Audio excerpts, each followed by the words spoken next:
一度目視した正解。空中に放り投げ何するなぜ36度になるか。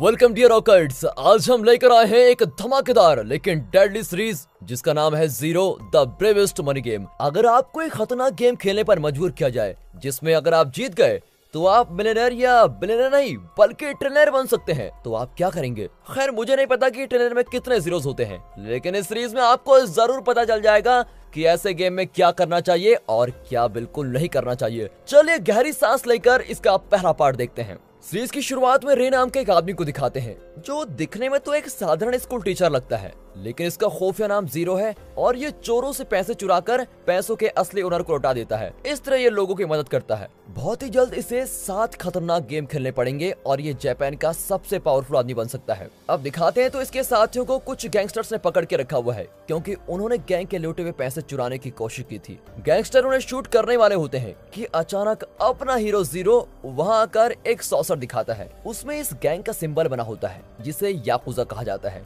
zero कहता है कि अगर मेरे दोस्तों को नहीं छोड़ा तो मैं दुनिया के सामने तुम्हारे अंडरवर्ल्ड डीलिंग्स का खुलासा कर दूंगा। इस पर घबराकर वे जीरो के साथियों को छोड़ देते हैं, लेकिन जाने से पहले एक औरत वहां कर कहती है मेरे बॉस तुमसे मिलना चाहते हैं। तभी वहाँ एक आदमी व्हील चेयर पर लाया जाता है। उसे देखते ही गैंगस्टर उसके आगे घुटने टेक देता है। ये बुजुर्ग जापान का सबसे पावरफुल आदमी है और जीजियन ग्रुप का चेयरमैन भी है। वो जीरो और उसकी टीम को खरीदने आया हुआ है ताकि वे उसके गुलाम बनकर एक खतरनाक गेम खेले। वो बताता है कि गेम जीतने पर तुम्हें इतने पैसे मिलेंगे कि तुम्हारी कई पुश्तें राजाओं की तरह जी सकेंगी। अब ये सुनकर सभी के मन में लालच आ जाता है और वे मान जाते हैं, लेकिन वे इस खतरे के बारे में कुछ भी नहीं जानते। फिर उन्हें एक अम्यूजमेंट पार्क में ले जाया जाता है जहां असिस्टेंट जो चेयरमैन की असिस्टेंट है वो अनाउंस करती है कि ये गेम जो जीतेगा वो जीजन ग्रुप का नया चेयरमैन बनेगा और उसे 100 बिलियन येन दिए जाएंगे। और ये कहकर वो पर्दा हटाती है और पूरी प्राइज मनी उनके सामने होती है। अब इतनी दौलत देखकर सभी पागल हो जाते हैं,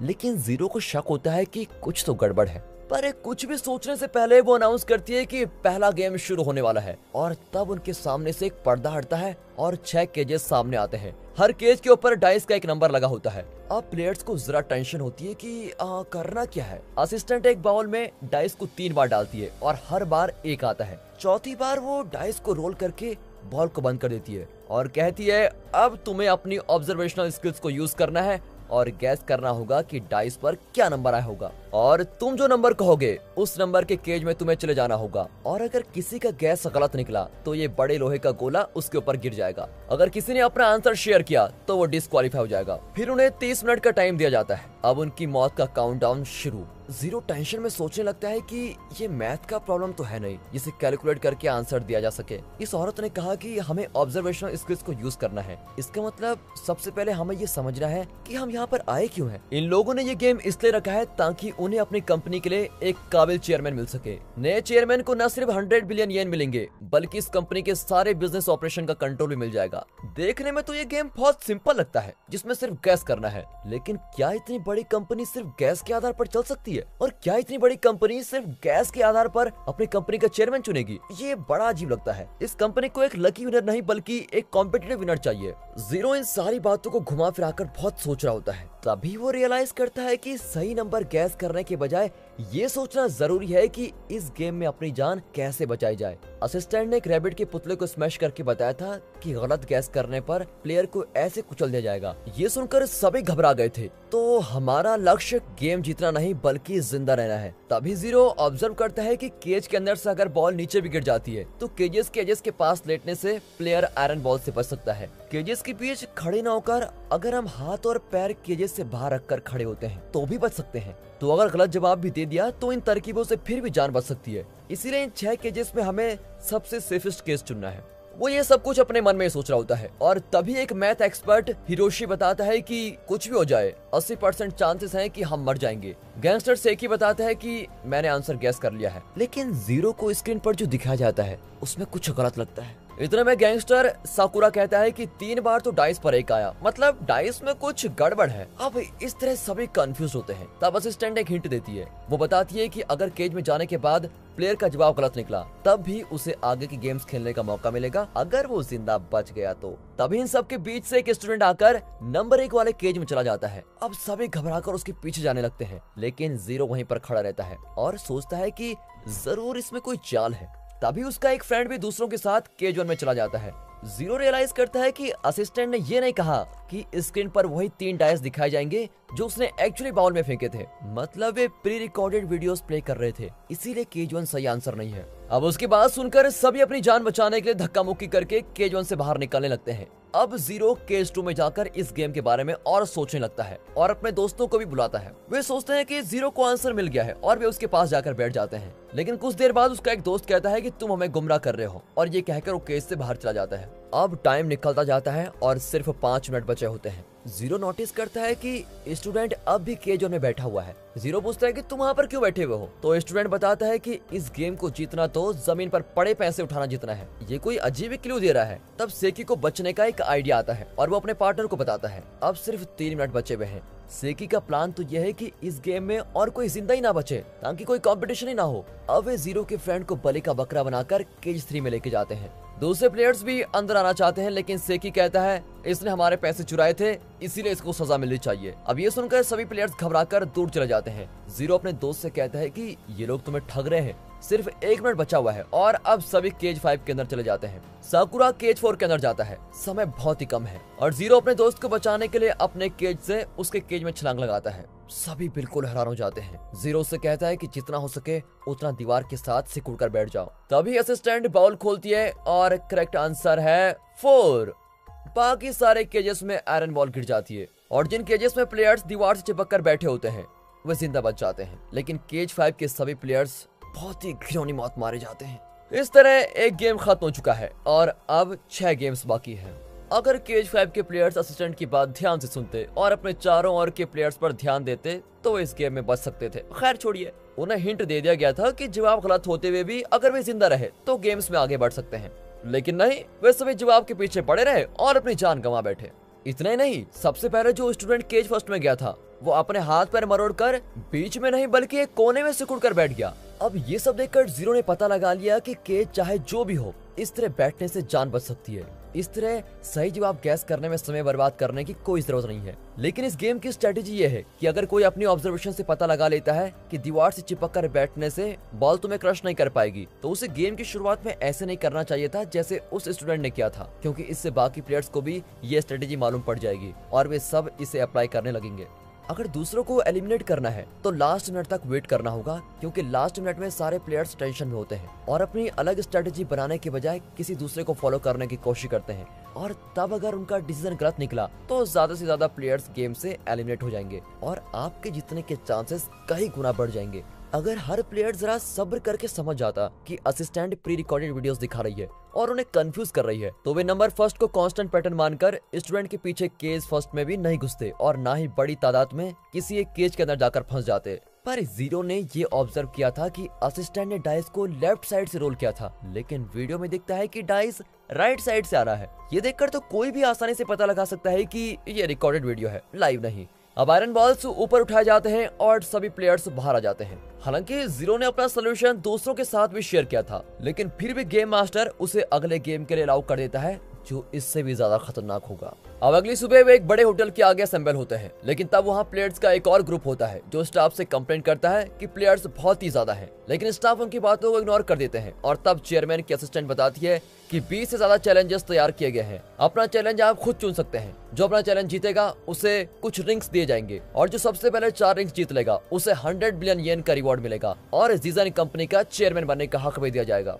हर गेम वेन्यू पर एक साइन बोर्ड होगा जिस पर उस गेम की डिफिकल्टी लेवल लिखी होगी और ये भी बताया जाएगा कि उस गेम को जीतकर कितने रिंग्स मिलेंगे। अब जीरो एक वेन्यू के बाहर खड़ा होता है, लेकिन तब कोई लाइन तोड़कर आगे आने की कोशिश करता है और इस पर लड़ाई शुरू हो जाती है। लेकिन तभी एक लड़का बाहर आकर गिर जाता है और जीरो ये देखकर बिल्कुल सुन हो जाता है कि उस लड़के की जीभ कटी हुई है। अब प्लेयर्स को उस गेम से बहुत डर लगने लग जाता है, क्योंकि वहाँ पर अजीब अजीब चीजें होने लग जाती हैं और वे किसी सेफ गेम की तलाश करने लगते हैं। फिर वे एक बिल्डिंग में जाते हैं जहां 2 टीम्स पहले से मौजूद हैं और चेयरमैन उनसे बात कर रहा है। वो कहता है कि अब तक के प्लेयर्स में मुझे सिर्फ 2 ही लोग चेयरमैन बनने के काबिल लगे। एक है फर्स्ट गेम का स्टूडेंट जिसका नाम है शुरूब और दूसरा जीरो।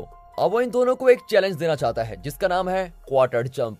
इस गेम का डेथ रेट है 75%, लेकिन अगर कोई ये चैलेंज जीत जाता है तो उसकी टीम के हर मेंबर को 2 रिंग्स दिए जाएंगे।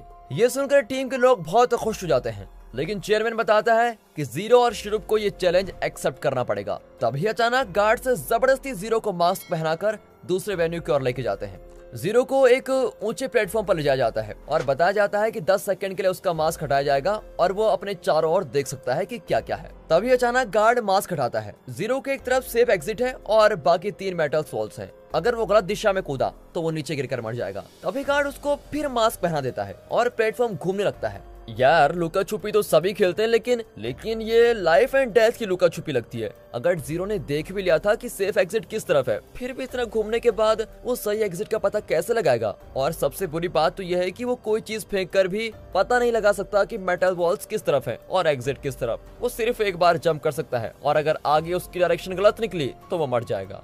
और अगर शुरूब ने उससे जल्दी अपना सही डिसीजन ले लिया तो जीरो हार जाएगा। जैसे सब काफी नहीं था, हर डायरेक्शन में एक प्लेयर होगा जो जीरो को उसकी तरफ कूदने के लिए फुसलाता रहेगा और अगर जीरो उसके जाल में फंसकर उस तरफ कूद जाता है तो उस प्लेयर को एक रिंग मिलेगी। अब सारे रूल्स एक्सप्लेन करने के बाद 10 मिनट का टाइमर शुरू हो जाता है। दरअसल इस गेम के लिए प्लेयर्स को एक आइलैंड में शिफ्ट किया गया है और उन्हें अपनी मर्जी का गेम चूज करने की आजादी दी गई है। कुछ प्लेयर्स 4 कम रिस्की गेम्स चुनकर रिंग्स जीतने की सोच रहे हैं, लेकिन इसका मतलब यह है कि उन्हें 4 बार अपनी जान खतरे में डालनी पड़ेगी। कुछ लोग बहुत रिस्की गेम खेलकर एक ही गेम में 4 रिंग्स जीतने की कोशिश कर रहे हैं, लेकिन ये दोनों स्ट्रेटजीज ठीक नहीं लगते। शायद उन्हें 2 ऐसे गेम खेलने चाहिए जिनमें मीडियम रिस्क है। खैर ये तो अपनी अपनी सोच है, पर इस चैलेंज के खतरों को देखकर तो ऐसा लगता है कि एलिस इन बॉर्डरलैंड को रियल लाइफ थीम पार्क में खेला जा रहा है। अब यहाँ जीरो गहरी सोच में है कि वो कौन सी ट्रिक है जिससे उसे सेफ एग्जिट का पता चल जाए। इस गेम में भाग लेने से पहले चेयरमैन ने प्लेयर्स को कुछ कॉइन्स दिए थे। शायद उन्हें इस कॉइन्स को हर दिशा में फेंककर पता लगाना चाहिए कि दीवारें किस तरफ हैं और एग्जिट किस तरफ। पर ऐसा करना तो रूल्स के अगेंस्ट है और प्लेयर्स डिस्क्वालीफाई हो जाएगा। एक और तरीका है कि जब प्लेयर्स का मास्क खोला जाएगा तो वो सेफ एग्जिट की दिशा में एक कॉइन रख सकता है ताकि बाद में उसे छूकर वो एग्जिट का पता लगा सके। लेकिन प्लेटफॉर्म घूमकर रुका था और चांसेस हैं कि तब भी दिशा गलत होगी।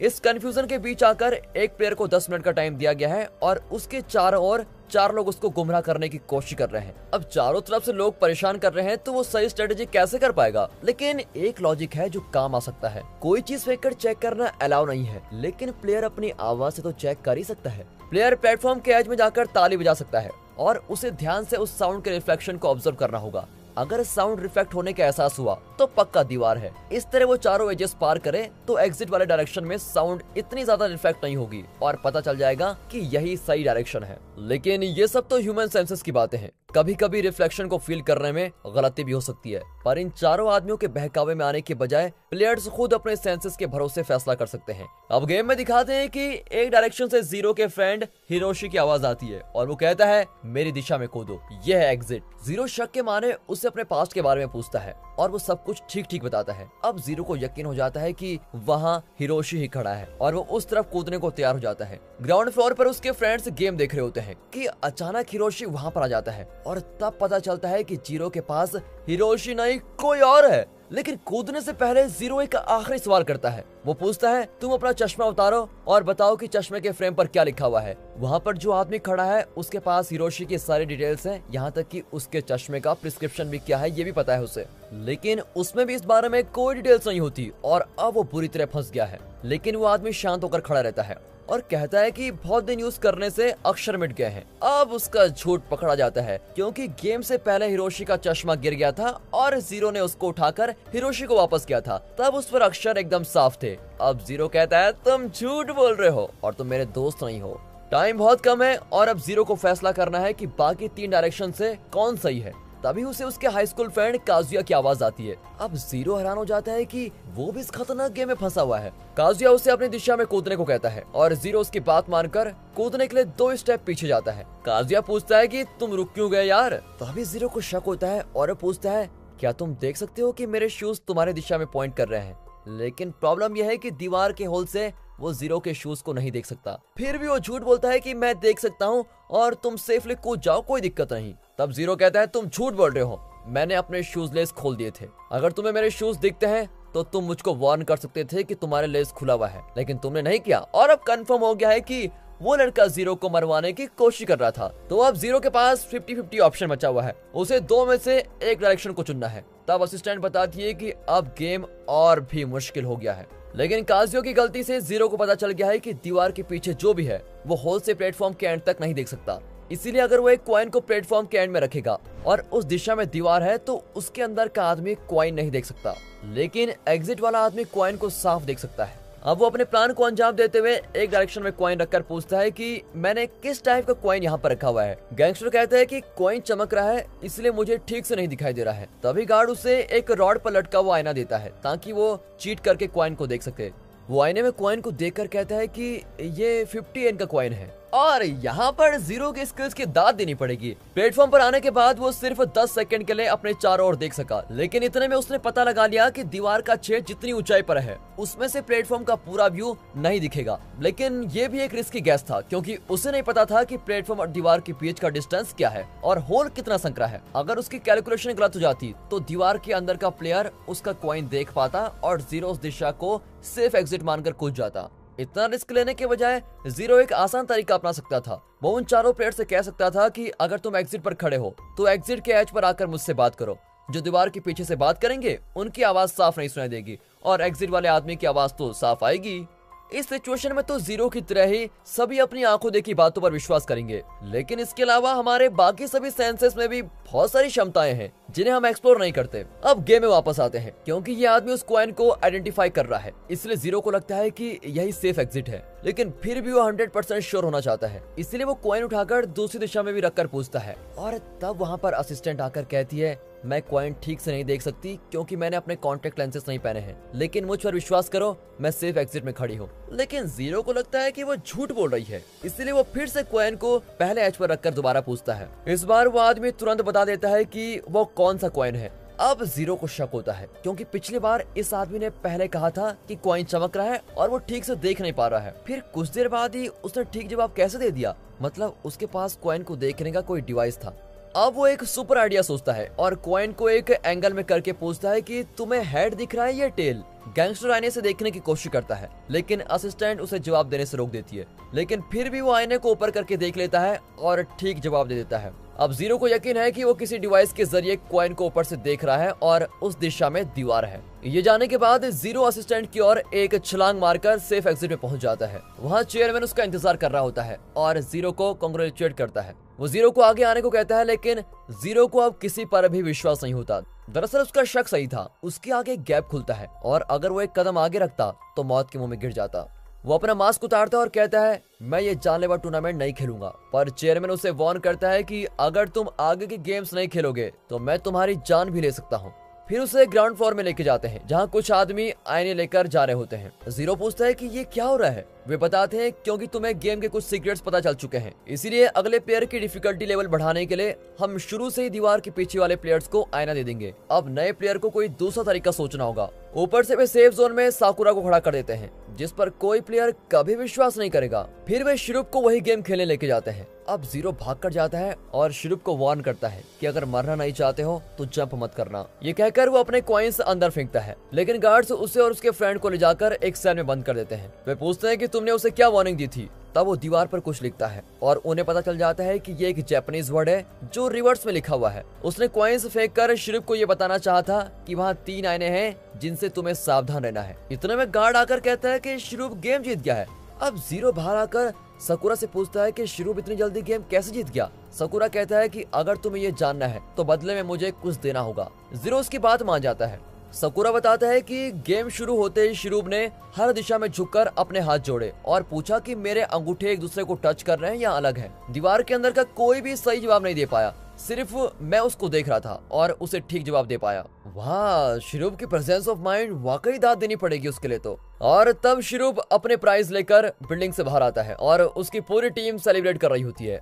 अब शिरुप को सभी प्लेयर सपोर्ट करते हैं। अब ये इस कंपटीशन का सबसे खतरनाक खिलाड़ी है। अब 5 और गेम्स बचे हुए हैं। इस गेम में शिरुप और जीरो दोनों ये जानते हैं कि दीवार के पीछे वाले प्लेयर्स बहुत कम एरिया देख सकते हैं, लेकिन शुरूप जीरो से तेज था और बहुत ही जल्द उन आदमियों की कमजोरी का फायदा उठा पाया। लेकिन शुरूप का तरीका भी इतना फुल प्रूफ नहीं था। अगर वे उस आईने को थोड़ी और नीचे लेके जाते तो शुरूप के अंगूठों की पोजीशन को देखकर सही जवाब दे सकते थे और तब शुरूप गलत दिशा में जंप करके मर जाता। लेकिन शायद आज उसका लकी डे है। अब यहाँ गेम जीतने के बाद भी इस शैतान ने चेयरमैन को मारने की कोशिश की थी। चेयरमैन व्हीलचेयर पर कुछ दूर पर बैठा हुआ था और एक नकली हाथ शुरूप पर रखकर उसने कहा था कि मेरे पास आओ। लेकिन शुरूप इतना बेवकूफ नहीं है, क्योंकि वो जानता है कि चेयरमैन व्हीलचेयर पर है, फिर उसका हाथ इतना ऊपर कैसे पहुंच सकता है। ऊपर से अगर उसके कंधे पर चेयरमैन का हाथ है तो उसकी आवाज इतनी दूर से क्यों आ रही है? उसे शक होता है। लगता है ये चेयरमैन बेस्ट कैंडिडेट की तलाश में दोनों अच्छे कैंडिडेट्स को ही खो बैठेगा। अगर आप इस गेम के कैंडिडेट होते तो क्या करते? मैं तो चेयरमैन के स्टाफ से डील कर लेता कि अगर मुझे जिता दोगे तो मैं तुम में से किसी को चेयरमैन की पदवी दे दूंगा। मैं तो बस 100 बिलियन येन से काम चला लूंगा। अगली सुबह साकुरा ग्रुप के टेंट में आकर कहता है कल रात जीरो ने एक 3 प्लेयर्स गेम के लिए साइन अप किया है। फिर वो अपने भाई सैगी को लेकर जीरो के साथ 3 प्लेयर गेम खेलने जाता है जिसका नाम है ट्रायंगल मेज। वे नहीं जानते कि अब तक खेले गए गेम से ये बहुत ही ज्यादा खतरनाक है। उन्हें एक ट्रायंगुलर रूम में लेके जाया जाता है जहां दीवारों पर सिक्योरिटी कैमरास लगे हुए हैं, लेकिन अंदर एक और कमरा होता है जहां जीरो एक स्टैंड पर डाइस को देखता है। हर प्लेयर को एक डाइस रोल करना है, लेकिन रिजल्ट को देखकर गार्ड जीरो को एक पोल के पास खड़ा होने को कहते हैं और जब जीरो वहां जाता है तो वे पोल के पीछे उसके हाथों में हथकड़ी पहना देते हैं और वहां से चले जाते हैं। तब लाउड स्पीकर में अनाउंसमेंट होती है कि कई टीम्स इस गेम को खेल रही है और हर टीम को एक ट्रायंगल शेप रूम में बंद किया गया है। उन्हें टैबलेट पर एक क्वेश्चन के आंसर ढूंढना है और उनके पास 25 आंसर के ऑप्शंस हैं, पर सिर्फ एक ही सही जवाब है। और तब नीचे से एक ग्लास कंटेनर ऊपर आता है और अब जीरो उसके अंदर है। बताया जाता है कि ये 30 मिनट में पानी से भर दिया जाएगा। पानी तभी रुकेगा जब ये टीम सही जवाब देगी, लेकिन हर टीम सिर्फ एक बार जवाब दे सकती है। और तभी अचानक अंदर पानी पंप होने लगता है और अब गेम शुरू। साकुरा क्वेश्चन लिखकर जीरो को दिखाता है। उसमें लिखा हुआ है कि सभी कमरे एक जैसे हैं, तुम क्या हो? ये कोई पहली जैसी लगती है। साकुरा जीरो को टैबलेट के आंसर भी दिखाना चाहता है, लेकिन सैगी कहता है कि 25 मिनट से पहले मैं उसे टैबलेट नहीं दिखाऊंगा। तब तक तो जीरो पानी में पूरी तरह डूब चुका होगा। एक बात तो साफ है कि वो जीरो को मारकर उसे इस कंपटीशन से एलिमिनेट करना चाहता है ताकि उसके जीतने के चांसेस बढ़ जाएं। लेकिन तब भी जीरो सोल्यूशन के बारे में सोचता है, क्योंकि पानी तेजी से भर रहा होता है। वो कहता है कि सभी कमरों का एक जैसा होना एक क्लू है, मतलब हमें इस कमरे को और ध्यान से देखना चाहिए। तब साकुरा उस स्टैंड को देखता है। वो कहता है कि इससे मैं ग्लास कंटेनर को तोड़ सकता हूँ। जब वो स्टैंड उठाता है तो नीचे AO लिखा होता है। वो स्केच पैड पर AO लिखकर जीरो को दिखाते हैं। जीरो जल्दी से सोचकर बताता है कि बाकी 2 कॉर्नर्स को भी चेक करो, लेकिन और कहीं ऐसा कोई सिंबल नहीं होता। अब कमरे को पूरी तरह चेक करके साकुरा कहता है मुझे जवाब मिल गया है। फिर वो टैबलेट पर एक ऑप्शन सेलेक्ट करता है जिसका मतलब है समुद्र। वो बहुत कॉन्फिडेंटली उस आंसर को कंफर्म करने जाता है, क्योंकि AO एक जापानीज वर्ड की तरह साउंड करता है जिसका मतलब ब्लू है और ब्लू उसे समुद्र की याद दिलाता है। पर एन वक्त पर जीरो उसको रोक देता है और कहता है AO कोई शब्द नहीं, कुछ और है। फिर वो एक कोने में एक ट्रायंगल बनाने को कहता है और उसके अंदर एक एंगल को मार्क करने को कहता है। तब जाकर जीरो को पता चलता है कि AO एक्यूट एंगल का सिंबल है और इस क्वेश्चन को आंसर करने के लिए उन्हें इस कमरे के डायमेंशन मेजर करने होंगे। जीरो जानता है कि वे हर दीवार की लेंथ मेजर कर सकते हैं और वो अपने दोस्तों से कहता है तुम पैनल्स को गिनो। सब मिलकर काम करने लगते हैं और सैगी सारे मेजरमेंट्स बनाता है। अब उसको देखकर जीरो समझ जाता है कि वे एक बड़े आइसोसेलेस ट्रायंगल में है जिसे 2 कमरों में बांटा गया है। डायमेंशन के आधार पर वे गैस करते हैं अपोजिट कॉर्नर का एंगल 36 डिग्री है, लेकिन इस इंफॉर्मेशन को रखकर क्या करना है ये कोई नहीं जानता और उनके पास सिर्फ 10 मिनट बचे हुए हैं। लगता है जीरो इस बार डूब ही जाएगा। लेकिन इस गेम में सबसे इंटेलिजेंट प्लेयर को बंद कर दिया गया है और बाकी बचे हैं 2 गैंगस्टर जो इसे अपना कॉम्पिटिटर मानकर एलिमिनेट करना चाहते हैं और वे नहीं जानते कि सही जवाब क्या है। इस तरह की सिचुएशन में सही जवाब ढूंढने से पहले अच्छा ये होगा कि आप उन जवाबों को एलिमिनेट करो जो सही हो ही नहीं सकते। लेकिन इसमें भी रिस्क है, क्योंकि गलत आंसर को एलिमिनेट करते वक्त सही जवाब भी गलती से एलिमिनेट हो सकते हैं और इस काम में बहुत टाइम वेस्ट होगा। दूसरा ऑप्शन ये भी हो सकता है कि बाहर का एक आदमी स्टैंड से कप को तोड़ दे और धीरे धीरे टैंक के पानी को बाहर निकालता रहे ताकि जीरो ना डूबे। इस तरह जीरो को जवाब ढूंढने का और वक्त मिल सकता है, वरना वो तो 25 मिनट में ही डूब जाएगा। उन्हें ये भी सोचना चाहिए कि नॉर्मली कहीं पे ट्रायंगल शेप के कमरे नहीं बनाए जाते हैं, लेकिन अगर इन कमरों को इस शेप में बनाया गया है तो जाहिर सी बात है कि इसी शेप में क्वेश्चन का आंसर भी होगा। मतलब यह है दोस्तों कि इस गेम में नहीं, लाइफ में भी ज्योमेट्री बहुत जरूरी है, इसलिए ज्योमेट्री की क्लास में हमेशा ध्यान देना चाहिए, समझे? अब इस गेम के सवाल में बताया जाता है कि सभी कमरे एक जैसे हैं और तुम क्या हो। मतलब अगर हर कमरा एक जैसा है तो जरूर कोई बात है जो हमें सारे ट्रायंगल शेप कमरों से कनेक्ट करती है। इस एंगल से सोचने पर लगता है कि ट्रायंगल से जुड़ा हुआ कोई ऑब्जेक्ट ही सही जवाब होगा, जैसे इसमें सन, विंडमिल, स्टार और डायमंड, ये सारे एक ही साइज के ट्रायंगल से बनाए गए हैं। इस दिशा में सोचकर इन शेप्स को जमीन पर बनाने से कोई सोल्यूशन मिल सकता है, लेकिन सैगी तो सब्र की हद ही पार कर चुका है और कहता है कोई भी आंसर रैंडमली चुन लो। पर जीरो कहता है ये इतना आसान नहीं है, प्लीज तुम जरा चुप रहो। हमें साकुरा को भी इस कैलकुलेशन के बारे में समझाना होगा ताकि वो कोई out of the box solution बताए। अब जीरो एक एक करके ट्रायंगल की प्रॉपर्टीज के बारे में साकुरा को समझाता है। ट्रायंगल के तीनों एंगल्स का टोटल सम हमेशा 180 डिग्री होता है और अगर इस बड़े कमरे के दोनों कॉर्नर्स 36 डिग्री के हैं तो बाकी बचा 108 डिग्री। इस तरह दूसरे कमरे के एंगल्स को मिलाकर उसे टोटल्स 180 डिग्री मिलते हैं। अब ये गणित समझने के बाद साकुरा बड़ा खुश होता है। अब जीरो इस प्रॉब्लम को सॉल्व करने में उसकी मदद मांगता है। दूसरे कमरों में भी किसी को ठीक जवाब नहीं मिला है। लगता है वे सभी ज्योमेट्री की क्लास बंक करते थे और मूवी देखने जाया करते थे, इसीलिए वक्त की पाबंदी में वे सभी गलत जवाब चुनते हैं और अब उन सब की टीम का एक मेंबर डूबकर मरेगा। अब सिर्फ जीरो और शिरो बचे होते हैं। साकुरा सोच रहा होता है कि ये एंगल्स इतने जरूरी क्यों हैं, लेकिन अचानक ही उसे याद आता है कि 3 + 6 9 होता है। उसे एक जापानीज कार्ड गेम याद आता है जिसका नाम काबू है और जापानीज में काबू का मतलब है शलगम, जिसे स्लाइस में कट किया जाता है। वैसे ही इस कमरे को भी स्लाइस किया गया है। वे तुरंत टैबलेट में चेक करते हैं तो एक आंसर शलगम होता है। इस सवाल में बताया गया है कि सभी कमरे एक जैसे हैं, मतलब अगर सभी कमरों का एक ही मेजरमेंट है तो 360 डिग्री को 36 से डिवाइड करने से मिलते हैं 10। तो इस गेम में टोटल 10 कमरे हैं, चाहे वे किसी भी शेप में हो। सारे मिलाकर ऊपर से जिस शेप में दिखते हैं वही इस गेम का आंसर है। अपनी कैलकुलेशन से उसे पता चल जाता है कि वह एक डेकागन के अंदर है जिसके 10 साइड्स हैं, पर अगर सभी कमरों को कंबाइन किया जाता है तो एक स्टार शेप आएगी। अब सैगी तुरंत टैबलेट उठाकर स्टार सेलेक्ट करने जाता है, लेकिन लास्ट सेकंड में जीरो को लगता है कि वे गलत हो सकते हैं। वह कहता है कि मुझे ऑप्शंस दिखाओ। साकुरा उसे आंसर दिखाता है। जीरो कहता है कि सही जवाब स्टार नहीं बल्कि विंडमिल है, क्योंकि स्टार शेप में कमरों का लेआउट एक दूसरे को फेस नहीं करता, लेकिन विंडमिल में वे एक दूसरे को फेस करते हैं। अब साकुरा विंडमिल सेलेक्ट करता है। अगर गलत निकला तो सभी डूब जाएंगे, लेकिन उन्हें नोटिफिकेशन मिलता है कि यह सही जवाब है और इस तरह उन्होंने 3 गेम्स सक्सेसफुली कंप्लीट कर दिए हैं। लेकिन और 4 गेम्स बचे हैं। अब पानी बाहर ड्रेन होने लगता है और जीरो की हथकड़ी खुल जाती है, लेकिन जीरो अब तक होश में नहीं आया है। सैगी उसकी कमिटमेंट को देखकर बहुत इम्प्रेस हो जाता है और उसको बचाने का फैसला करता है। साकुरा बहुत कोशिश करके उसको होश में लाता है और तब असिस्टेंट कमरे में आती है। वो उन्हें कॉन्ग्रेचुलेट करती है और गेम का रिवॉर्ड देती है, लेकिन वो वार्न भी करती है कि सरवाइव करने के लिए अच्छा दिल होना काफी नहीं होता। अब वे प्राइज लेकर बाहर जाते हैं। बाहर उसके दूसरे फ्रेंड्स वेट कर रहे होते हैं। जीरो को पता चलता है कि वे ना सिर्फ दूसरे कमरों में ये गेम खेल रहे थे, बल्कि जीरो ने उन सबकी जान भी बचाई है। सभी मिलकर इस खुशी को सेलिब्रेट करते हैं, लेकिन अभी 4 और डेडली गेम्स बचे हुए हैं, जिन्हें खेलने के बाद ही पता चलेगा कि सबसे खतरनाक खिलाड़ी कौन है जो और 4 बार मौत के मुंह से बचकर इस टूर्नामेंट को जीतेगा। और दोस्तों इसी के साथ इस सीरीज का पहला पार्ट यहाँ पर खत्म होता है। दोस्तों अगर आप zero the bravest money game खेल रहे होते तो इस टूर्नामेंट को कैसे जीतते, कमेंट्स में जरूर बताइएगा। हमें आपके जवाबों का इंतजार रहेगा और नेक्स्ट पार्ट किसी भी कीमत पर मिस मत करना। अगर इस सीरीज आपको पसंद आई, वीडियो अच्छी लगी हो, एक्सप्लेनेशन अच्छा लगा हो, वीडियो को लाइक कर दें, चैनल को सब्सक्राइब कर दें। मिलते हैं अगले वीडियो में, तब तक के लिए गुड बाय, अपना ख्याल रखिए and finally thanks for watching.